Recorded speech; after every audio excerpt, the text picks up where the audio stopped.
ఓం శ్రీ గురుభ్యో నమః. ఓం శ్రీ దత్తాత్రేయాయ నమః.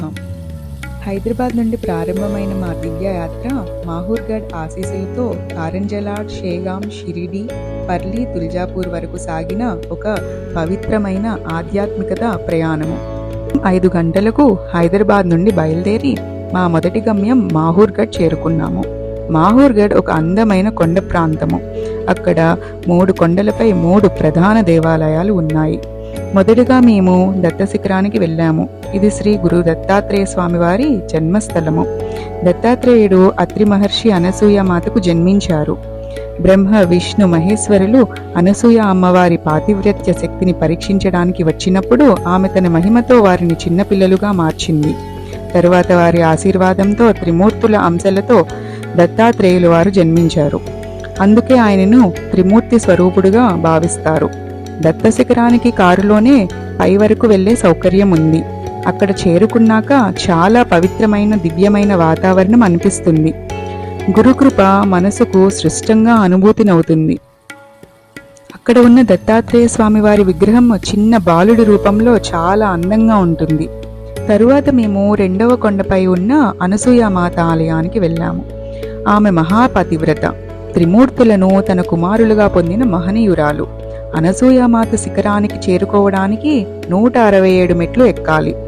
మెట్లు ఎక్కుతూ చుట్టూ కనిపించే ప్రకృతి కొండల అందాలు మనసుకు ఎంతో శాంతినిస్తాయి. అక్కడ చేరుకున్నాక చాలా ప్రశాంతంగా, పవిత్రంగా అనిపిస్తుంది. ఆ ప్రాంతంలో ఒక ప్రత్యేకమైన ఆధ్యాత్మికత శాంతి మనసును తాకుతుంది. దత్త శిఖరము, అనసూయమాత దర్శనం తర్వాత మా తదుపరి గమ్యము మాహూర్గఢ్లోని ప్రసిద్ధి రేణుకామాత ఆలయము. రేణుకామాత జమదగ్ని మహర్షి భార్య, పరశురాముని తల్లి. ఆమె పతివ్రతా శక్తితో గంగానది నుండి కుండ లేకుండా నీళ్లు తీసుకుని వచ్చేది. ఒకసారి శక్తి తగ్గడంతో మహర్షి ఆజ్ఞతో పరశురాముడు ఆమె తలను వేరు చేశారు. తరువాత వరప్రసాదముతో ఆమె మళ్లీ జీవితం పొందినది.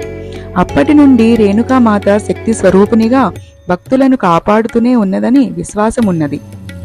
రేణుకామాత ఆలయానికి చేరుకోవడానికి సుమారు 500 మెట్లు పైగా ఎక్కాలి.